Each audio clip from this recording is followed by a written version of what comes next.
Hello students, कैसे हैं आप। उम्मीद करता हूं कि अच्छे होंगे। अभी तक मैंने मैथ का कोई टॉपिक नहीं शुरू किया था, लेकिन आपका उत्साह देखकर पढ़ने का मुझे यह लगा कि अब टॉपिक पे आ जाना चाहिए। तो आज से मैं आपको 9th क्लास का जो है लेसन 1 शुरू करने चल रहा हूं, संख्या पद्धति, जिसका मैं इंट्रोडक्शन कल पिछले वीडियो में मैंने दिया है। उसका इंट्रोडक्शन आप जरूर उसको इंट्रोडक्शन को देखिएगा, जिससे कि आपको बहुत अच्छी तरीके से 1A जो चैप्टर है वह बहुत ही अच्छी तरीके से समझ में आएगा। इसमें हर एक टॉपिक आपको बताया जाएगा, पूरा पूरा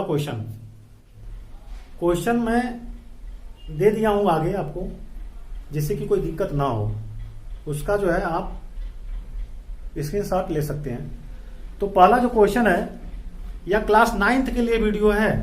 क्लास 9th में 1A चैप्टर जो है, क्लियर हो गया।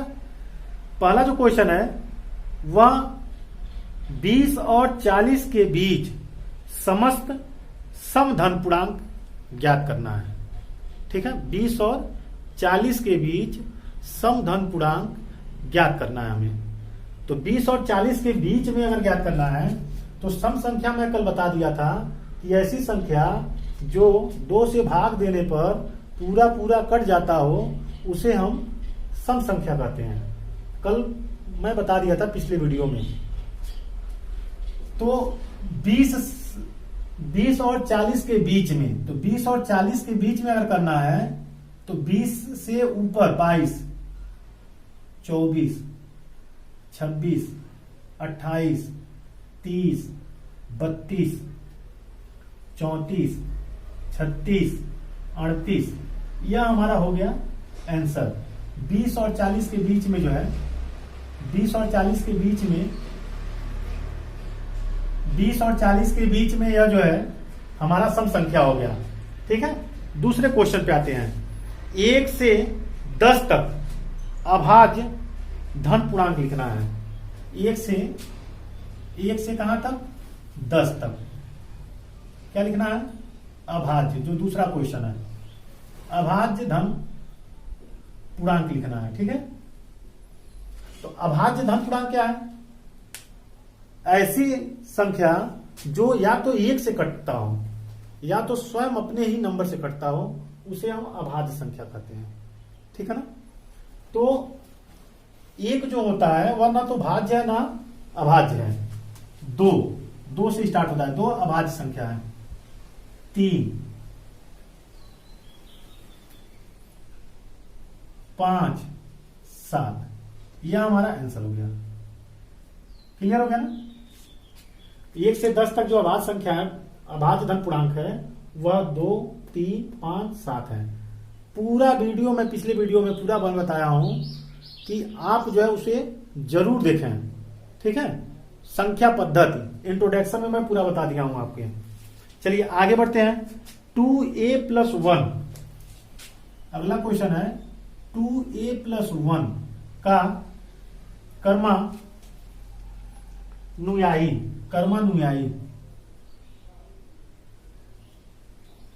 कर्मानुयायी पूर्णांक। ठीक है, 2A+1 का कर्मानुयायी का मतलब क्या होता है? क्रम से आगे बढ़ना। जैसे 1 के बाद 2 आ गया, 2 के बाद 3 आएगा, 3 के बाद 4 आएगा, 4 के बाद 5 आएगा, ऐसे यह बढ़ता चला जाएगा। ठीक है, तो 1 जो है, 1 में अगर 1 जोड़ देंगे तो 2 हो जाएगा, 2 में 1 जोड़ देंगे तो 3 आएगा, 3 में 1 जोड़ देंगे तो 4 आएगा, 4 में 1 जोड़ देंगे तो 5 आ जाएगा। ऐसे यह क्रम से आगे बढ़ता चला जाएगा, उसी को कर्मानुयायी बोलते हैं। ठीक है ना। तो अगर हमको, क्लियर हो गया, तो अगर हमको 2A+1 का कर्मानुयायी बताना हो तो हम क्या करेंगे? तो 2A तो पहले से है ही, इसमें एक और जोड़ देंगे। ठीक है ना, तो यह हो जाएगा हमारा कर्मानुयायी पूर्णांक। क्लियर हो गया। बेहतरीन तरीके से समझ में आ रहा होगा आप लोगों को। अगला जो क्वेश्चन है, यह तो क्वेश्चन नंबर 3 है। जो अगला क्वेश्चन है, क्वेश्चन नंबर 4, कह रहा है 2a का योज्य प्रतिलोम। जब भी इसमें योज्य प्रतिलोम कहेगा तो यह दिमाग में रख लीजिएगा कि योज्य प्रतिलोम का मतलब होता है, योज्य प्रतिलोम का मतलब क्या है, चिन्ह बदलना। क्या बदलना? चिन्ह बदलना।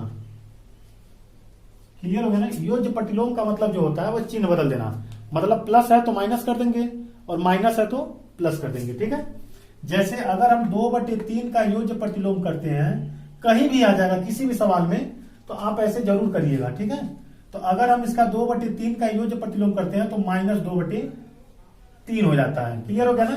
देखिए यहां पे प्लस था तो यहां पर माइनस हो गया है। क्लियर हो गया? अगला जो क्वेश्चन है वह कह रहा है -5 का गुणात्मक प्रतिलोम। जो 5वां नंबर है वह बोल रहा है -5 का गुणात्मक प्रतिलोम। ठीक है, तो अब देखिए यह तो योज्य प्रतिलोम में हो गया कि चिन्ह बदल देंगे, और जब गुणात्मक आएगा, गुणात्मक प्रतिलोम या व्युत्क्रम, गुणात्मक प्रतिलोम या व्युत्क्रम, तो क्या करेंगे? उल्टा कर देंगे। उल्टा का मतलब अंश को हर और हर को अंश बना लेते हैं, बना लेंगे। ठीक है ना? आगे समझिए, गुणात्मक प्रतिलोम या व्युत्क्रम जब कहेगा तो उल्टा कर देंगे। उल्टा का मतलब क्या हो गया? अंश का हर कर लेंगे और हर वाले को अंश कर लेंगे। ठीक ना?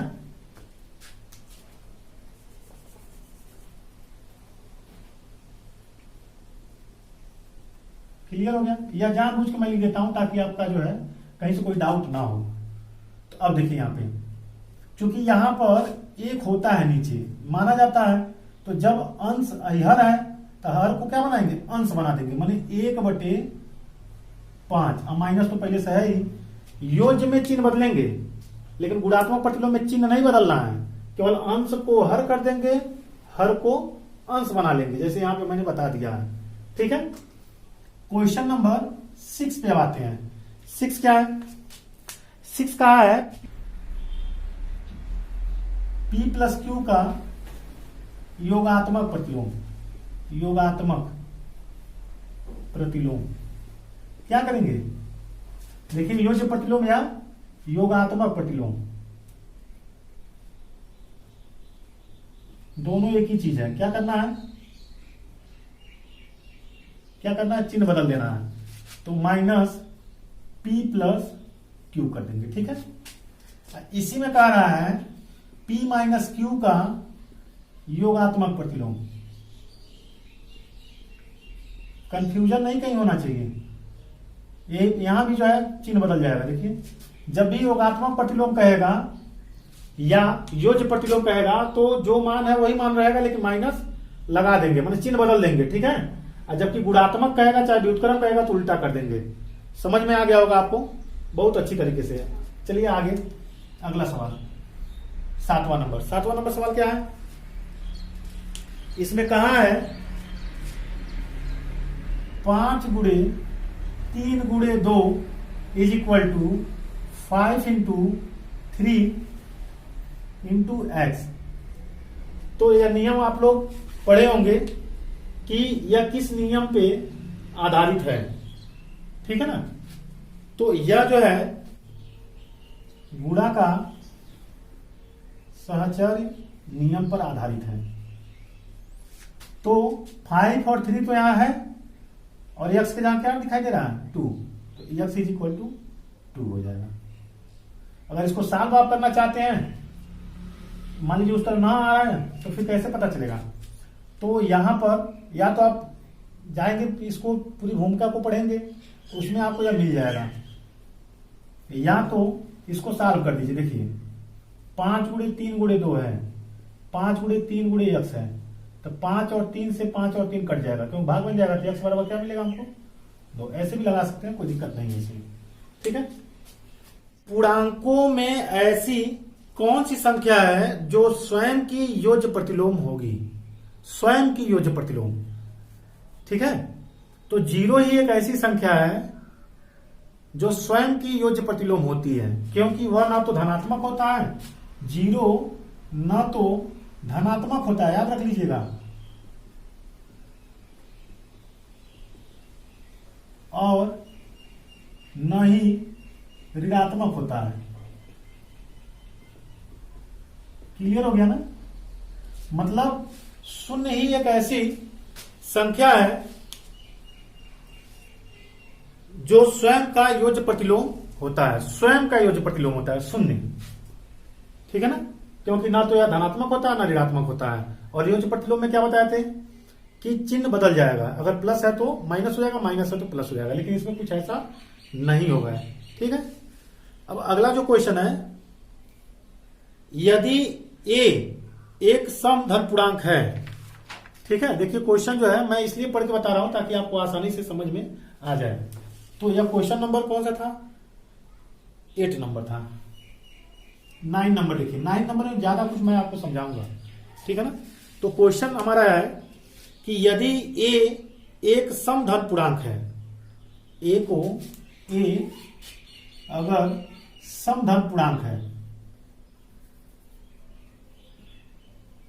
धन पूर्णांक है, ठीक है ना? तो बताइए कि संख्या a माइनस वन और a प्लस 1 क्या होगा। ठीक है?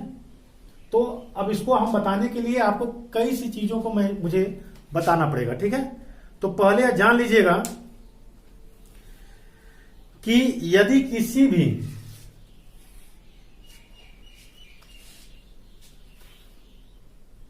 या नोट में मैं लिख दे रहा हूं आपको, यहीं से नोट में कर दे रहा हूं आपको ताकि आसानी से समझ में आ जाए। ठीक है? किसी भी सम संख्या में बहुत अच्छी तरीके से समझ में आएगा आपको, एकदम बिल्कुल लिख लिख के मैं आपको बता दे रहा हूं ताकि कहीं से कोई डाउट ना हो। यदि किसी सम संख्या में एक जोड़ते या घटाते हैं, ठीक है ना, तो विषम संख्या हो जाता है। याद रख लीजिएगा, यह नोट नंबर 1 है। जो मैं नोट लिखवाता हूं उसको ऐसे ना समझिएगा, यह बहुत काम का चीज है और इसको नोट भी करते रहिएगा। ठीक है ना? किसी सम संख्या में एक जोड़ते या घटाते हैं तो विषम संख्या हो जाता है। ठीक है ना? जैसे हम यहां थोड़ा सा समझा मैं दूं ताकि आपको क्लियर हो जाए। जैसे सम संख्या मान लीजिए 2 ले लिया गया, 2 में 1 जोड़ देंगे तो विषम हो गया, 3 हो गया, विषम संख्या है। अगर हम 8 ले लेते हैं तो 1 जोड़ देंगे तो 9 हो जाएगा। हमको लग रहा है समझ में आ रहा होगा। यानी किसी भी सम संख्या में 1 जोड़ेंगे या घटा देंगे, घटा के भी चेक कर लीजिए। देखिए अगर घटाएंगे 8 में से 1 जाएगा तो 7 बच जाएगा, तो 1 जोड़ेंगे या घटाएंगे तो विषम संख्या ही आएगा। यह ध्यान में रख लीजिएगा। ठीक है? और यदि विषम संख्या में, नोट नंबर 2, किसी विषम संख्या में 1 जोड़ने या घटाने पर, माने 1 जोड़ेंगे या घटाएंगे विषम संख्या में तो क्या हो जाएगा? घटाने पर सम संख्या बन जाता है। क्लियर हो गया ना? यह समझ लीजिए कि आपको कंपटीशन लेवल का भी हो जाएगा, भले ही आप 9th में पढ़ रहे हो, लेकिन हम ऐसा मैं बता दे रहा हूं कि आप नोट्स बनाए रहेंगे तो किसी भी तरह से कोई दिक्कत नहीं होगा। आज नहीं कभी तैयारी भी करेंगे तो वहां के लिए भी आपको यह काम आएगा। ठीक है? इसलिए मैं लिख लिख के बता रहा हूं, आप केवल ध्यान दीजिए पढ़ाई पे। तो किसी विषम संख्या में 1 जोड़ने या घटाने पर सम संख्या बन जाता है। जैसे अगर हम आपको बता दूं, यह सवाल बताने से पहले मैं यह सब ट्रिक आपको लिखवा दे रहा हूं ताकि आप खुद समझ में आ जाए आपको। तो अगर हम यहाँ पे कोई विषम संख्या 3 लेना है, इसमें 1 जोड़ देंगे तो 4 हो जाएगा, सम संख्या बन गया। अगर यहाँ पे हम 11 ले लें और इसमें से 1 घटा दें तो 10 आ जाएगा, तब भी यह सम संख्या हो गया। क्लियर हो गया ना? मतलब विषम संख्या में 1 जोड़ेंगे या घटाएंगे तो सम संख्या बन जाएगा। ठीक है, हमको लग रहा कोई दिक्कत नहीं होगा आपको। कोशिश तो मैं यह किया हूं कि आपको बहुत ही आसान तरीके से मैं मैथ को समझा सकूं। ठीक है, तो यह तो आपको समझ में आ रहा होगा, लेकिन मैं कुछ एक्स्ट्रा चीजें मैं आपको बताना चाह रहा हूं। जैसे यहां पे देखिए, यह आप बिल्कुल इस टॉपिक से बाहर है, हम बताए ना टॉपिक के अंदर है तब भी मैं बता रहा हूं, टॉपिक के बाहर है तब भी मैं बताऊंगा, इसलिए ताकि आपको जो है आगे की तैयारी में करना ही करना है, तो आपको जानकारी रहेगा तो कोई दिक्कत नहीं होगी आपको। मैं इस तरह की तैयारी आपको देना चाहता हूं। तो आप देखिए यहाँ पे अगर विषम संख्या है और विषम संख्या है, अभी मैं यहाँ पे आपको प्रैक्टिकल करके मैं दिखा भी दूंगा। विषम संख्या और विषम संख्या का अगर गुणा करेंगे तो विषम संख्या ही आएगा। ठीक है ना? जैसे 9 और 5 का अगर गुणा लेते हैं, 9 भी विषम संख्या है, 5 भी विषम संख्या है, तो इन दोनों का गुणा करेंगे तो 45। 45 भी एक क्या है? विषम संख्या ही है। सवाल बताने से पहले यह सब जानकारी जरूरी है, ले लीजिए। ठीक है, फिर समझ में आ रहा है, किसी भी विषम संख्या का विषम संख्या में गुणा करेंगे तो वह विषम संख्या ही आएगा। सम संख्या का सम संख्या में अगर गुणा करेंगे तो सम ही आएगा। जैसे 6 और 2 का देख लीजिए, 12 सम संख्या हो गया। ठीक है ना? किसी का भी लेके आप प्रैक्टिस कर सकते हैं, कोई दिक्कत नहीं है। विषम संख्या का जोड़ विषम होता है, विषम संख्या का जोड़ सम होता है। जैसे 9 और 5 जोड़ देंगे तो कितना आ जाएगा? 14 आ जाएगा। क्लियर हो गया ना? यानी कि दोनों विषम संख्या है, लेकिन इन दोनों को जोड़ेंगे तो क्या आ जाएगा? सम संख्या आ जाएगा। क्लियर हो गया ना? देखिए, विषम का जोड़ सम संख्या होता है, सम का जोड़ सम संख्या होता है। जैसे 6 और 2 जोड़ देंगे तो 8 हो जाएगा।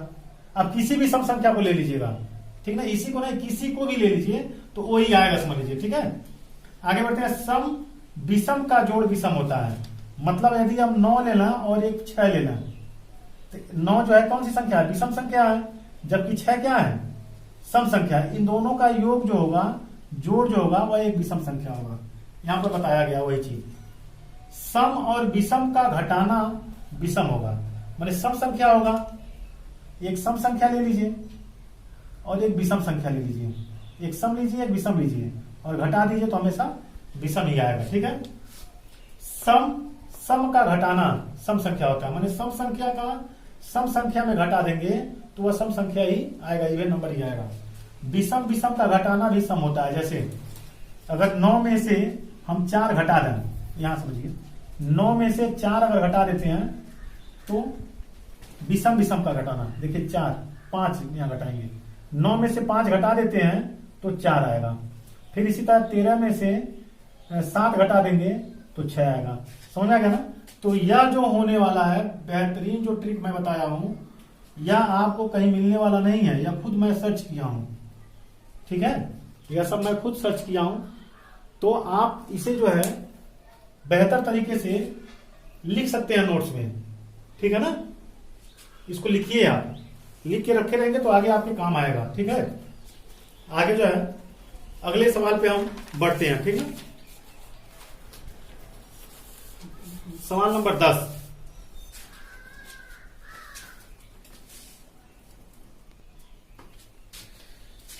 अब इसी आधार पे आप सवाल नंबर 9 देख लीजिए। ठीक है, जैसे ये क्या है? सम संख्या है। अब सम संख्या और विषम संख्या का जोड़ कितना होगा? विषम होगा। चलिए भाई, विषम यहां बता भी दिया हूं मैं। देखिए, किसी भी सम संख्या में एक जोड़ेंगे चाहे घटाएंगे तो विषम होगा, विषम होगा ना? ये भी विषम है, देखिए ये भी विषम हो गया। और मैं आपको बताया हूं विषम का जो गुणा होगा वह क्या होगा? विषम होगा। क्लियर हो गया ना? देखिए, यानी कि a-1 और a+1 का जो गुणनफल है वह क्या होगा?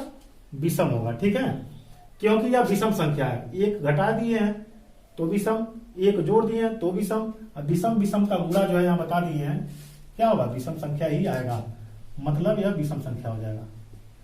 क्लियर हो गया ना। अब हम आगे बढ़ते हैं। सवाल नंबर 10 है, संख्या रेखा और 5 और 7 का योग लिखिए। संख्या रेखा पर, जैसे संख्या रेखा है ना, तो इधर तो जानते हैं प्लस में होता है सब, इधर माइनस में होता है, पता होगा। तो इधर से कोई मतलब है नहीं। संख्या रेखा पर 5 और 7 का योग हमको बताना है। क्लियर हो गया ना। तो यहां पर 1 2 3 4 5 6 7 ऐसे लंबा कर लेंगे, 8 9 10 11 12 13 ऐसे बढ़ा देंगे थोड़ा सा, 13। ठीक है ना। अब देखिए 0 से स्टार्ट करना है मुझे, काउंट करते हुए 5 तक जाना है। कहां तक जाना है, 5 तक। ठीक है ना भाई। 5 और 7, देखिए 5 और 7 का योग कितना होगा, 12। तो पहले संख्या रेखा पर दर्शाना हमको, तो 0 से 5 तक गए, फिर 5 से इधर 7 काउंट करेंगे, 1 2 3 4 5 6 7, मतलब यहां तक हमको जाना है। ठीक है ना। तो मतलब संख्या रेखा पर यह हमारा जो है क्लियर हो गया। ठीक है। अब नंबर 11 पे आते हैं। तो 11 क्या कहा है, निम्नलिखित कथनों में से कौन से कथन सत्य हैं और कौन से असत्य हैं, हमको यह बताना है। ठीक है। तो ए नंबर जो इसका है, ए नंबर वो धन अभाज्य पूर्णांक है, तो उनका गुणनफल सदैव अभाज्य होगा। ठीक है। तो कोई अभाज्य संख्या ले लेते हैं, जैसे 2 ले लिया जाए और 3 ले लिया जाए, तो क्या अभाज्य आएगा, आप बताइए। कोई भी संख्या ले लीजिए, 11 ले लीजिए और 7 ले दीजिए, तो आएगा, नहीं आएगा, तो इसको असत्य मान लेंगे। ठीक है। बी नंबर आते हैं। ठीक है ना। बी नंबर कहा है, 2 धन अभाज्य पूर्णांकों का योग सदैव अभाज्य होता है। चेक कर लेते हैं। तो अगर 2 अभाज्य ले लेते हैं, 7 और 11 18, क्यों, फिर यहां पे 17 ले लीजिए और 3 ले लीजिए 20, तो ये भी जो है असत्य हो जाएगा। क्लियर हो गया ना। मतलब ए और बी दोनों असत्य हैं। आगे कहा है, यदि ए और बी कोई 2 ऋण पूर्णांक हैं, जैसे -a और -b 2 ऋण पूर्णांक हैं, तब a प्लस b भी सदैव एक ऋण पूर्णांक होगा। मतलब -a है और -b है, और इन दोनों का योग क्या होगा, तो -a -b, माइनस कॉमन ले लेते हैं, तो a प्लस b, यानी इन दोनों का जो योग होगा वह ऋणात्मक होगा। क्या होगा, ऋणात्मक होगा। समझ में आ रहा ना। अरे भाई 2 पूर्णांक, दोनों ऋण पूर्णांक हैं और इन दोनों का योग कर दिया गया है, इसमें से माइनस कॉमन ले लिया गया है, तो यह ऋण पूर्णांक हो गया है। ठीक है। इसका मतलब यह सत्य हो गया, सत्य, यानी सी वाला जो है हमारा सत्य है। ए और बी असत्य है और सी जो है सत्य है। ठीक है।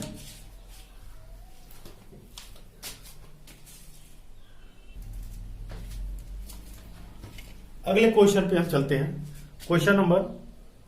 अगले क्वेश्चन पे आप चलते हैं। क्वेश्चन नंबर 12 नंबर में क्या कहा है, इसमें कहा है, यदि a एक धन पूर्णांक है, a मान लिया जाए कोई धन पूर्णांक है, एक धन पूर्णांक है, a क्या है, धन पूर्णांक है। ठीक है। तो कहा है a plus 1, a plus 2, a plus 3, ठीक है ना, संख्या 24 से विभाज्य है। तो कैसे बता पाएंगे अभी, तो इसको हम समझ ही तो सकते हैं। तो समझ लिया जाए, कोई धन पूर्णांक, कोई भी धन पूर्णांक मान लीजिए, 1 2 3 4 5 6, यह सभी जो है क्या है, धन पूर्णांक ही हैं। ठीक है।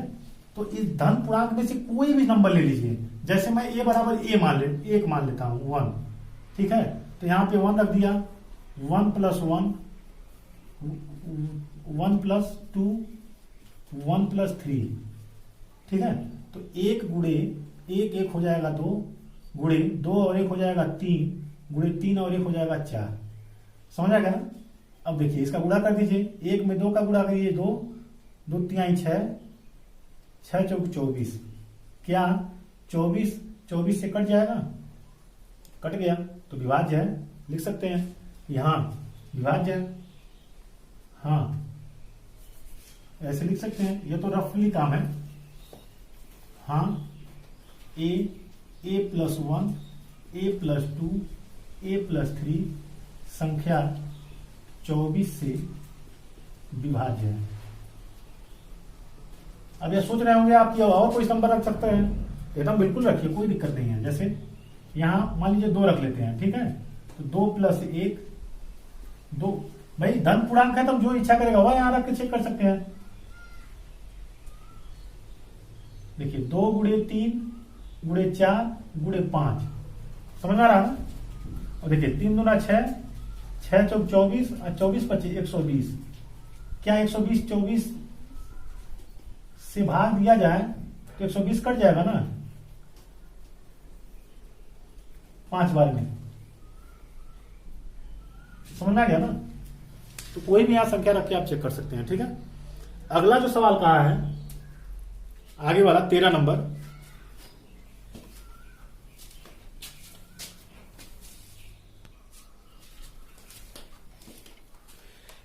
जो सवाल कहा है उसमें जब पूछ रहा है यदि a एक सम धन पूर्णांक है, a कौन सी धन पूर्णांक है, a सम धन पूर्णांक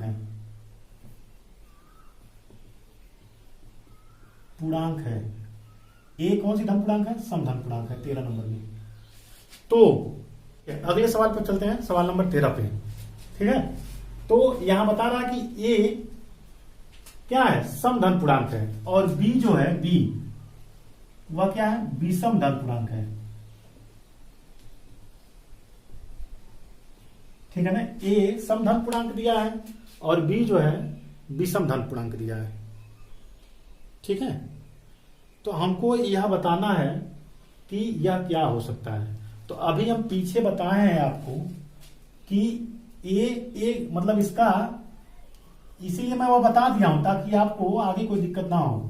a भी सम है और b भी सम है, ठीक है। तो सम और सम का गुणा क्या होगा, अब बताइए। अब तो बता ही सकते हैं, सम सम का गुणा सम हो जाएगा, यानी कि यह जो है सम हो जाएगा, सम ये स्क्वायर हो जाएगा हमारा सम, ठीक है। क्योंकि पीछे मैं बताया हूं कि अगर 2 है और 4 है तो गुणा कर देंगे तो 8 हो जाएगा, तो यह सम संख्या ही तो आएगा। b विषम संख्या है, b क्या है, विषम संख्या है, और b का फिर गुणा करेंगे विषम संख्या का, तो विषम और विषम का गुणा क्या होता है, विषम ही तो होता है, विषम संख्या, यानी कि b स्क्वायर जो है हमारा विषम हो जाएगा। जैसे 3 गुणे 5, 5 3 15, क्लियर हो गया ना, समझ में आ रहा होगा आपको, ठीक है। अब देखिए यहाँ पे तीसरा नंबर क्या है, a प्लस b, यानी एक सम संख्या है और दूसरा विषम संख्या है। तो हम बताए हैं सम संख्या और विषम संख्या को जोड़ देंगे। जैसे मान लीजिए यहाँ पे 5 है और 6 है, एक सम है एक विषम है, तो सम और विषम का जो जोड़ है वह क्या होगा, अब खुद सोच लीजिए, विषम संख्या हो जाएगा। विषम संख्या मतलब a प्लस b जो है हमारा जो है विषम संख्या है, ठीक है। अब a गुणे b की बात करते हैं, तो a सम संख्या और b विषम संख्या। बहुत बेहतर तरीके से समझ में आ रहा होगा आपको, लग रहा है। a जो है सम संख्या और b जो है विषम संख्या है, तो कौन सी संख्या आएगा, सम और विषम का गुणनफल पीछे जो है लिखे होंगे अगर नोट्स में, तो आप खुद चेक कर लीजिए। सम और विषम का गुणा क्या होगा, एक सम संख्या होगा, सम संख्या होगा, ठीक है। इसी तरह से यहां पर बताते हैं हम आपको a प्लस 1, a जो है क्या है, सम संख्या है, सम संख्या, और a सम संख्या में अगर एक जोड़ देंगे तो क्या हो जाएगा, विषम संख्या हो जाएगा, ठीक ना। लिखवाए थे साइड में अभी पीछे वाले सवाल में। तो सम और विषम का जो गुणा होगा वह क्या होगा, तो मान लीजिए सम जो है हम मान लेते हैं कोई संख्या 2 है और विषम 5 है, चाहे 3 मान लीजिए, तो क्या हो जाएगा? सम संख्या हो जाएगा, सम संख्या हो जाएगा। ठीक है ना? यह नोट करते जाएंगे, कोई दिक्कत नहीं है इसमें। सम, दूसरा विषम, ऐसे करके नोट।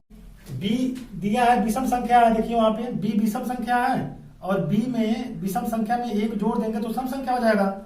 विषम और सम का गुणनफल कितना होगा? सम संख्या होगा, यहां ऊपर बता चुके हैं। ठीक है,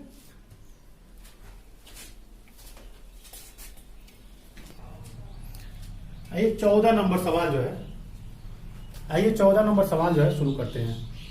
तो देखिए 3 गुणे 8 गुणे 7 है, तो 3 गुणे 8 प्लस 3 गुणे 7, तो यह बांट दिया गया है, वितरित कर दिया गया है, बांटा गया है, तो यह योग पर गुणा के वितरण नियम पर सत्य माना जाएगा।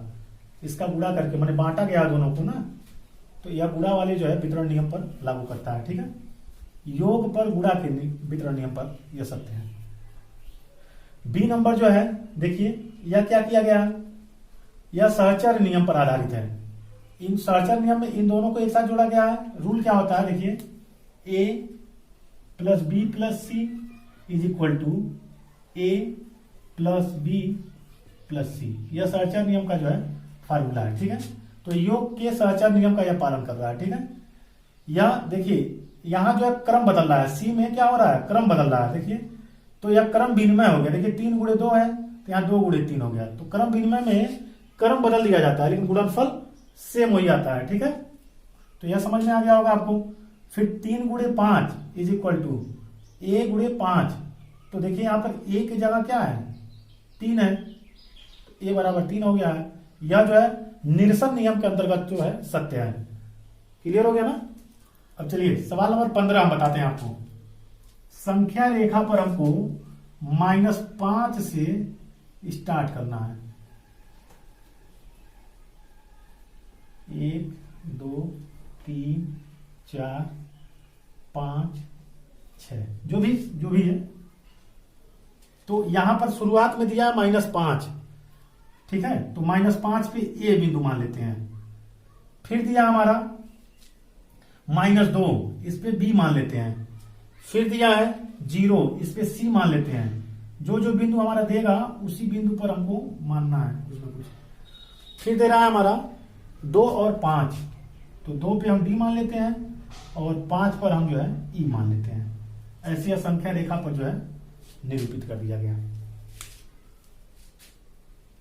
9th का यह बैच आपका शुरू हो चुका है, इसलिए अपने दोस्तों और यारों से जरूर बता दीजिए कि 9th का बैच TN क्लासेस नंबर 1 में जो है शुरू हो चुका है।